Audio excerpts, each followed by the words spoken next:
To nepoznáš, tak tady to není věta. Ty vole.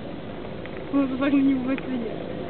Já tak určitě jsem koukala do toho obchodu, říkám, tyhle, to je drogerie. Zkouši tady ty škrabance trošku. Rychlou oprava před vrácením. Odhrnýho skútru. To není vidět. Ty odpíš četec, ty vole. Ať tohle je dobrý. Já jsem máš něco drobný, že se trefí do těch míst. Jo, fakt to je barva. Budu mít dobrý lak na nechci, se musím nalakovat dneska nechci. Jo. Tam to nechci. Tam už je to natřený. To není natřený. Tam ne, ale tam... Je, okolo toho šroubu. Dobrý. Aha. Tam to už bych neřešil. To už je dobrý, to už je dobrý. Ty kráso.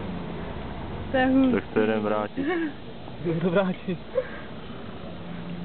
Ale taky můžeme, ne? To nepotřebujeme. No, to už nechám. To nechám.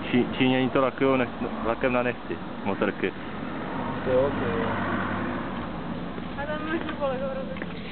No, jen trošku je to hrobolatý, ale jinak je to všechno. To chtěl ještě překytovat. Nějaký hrozně. Ty kráso, to není možný.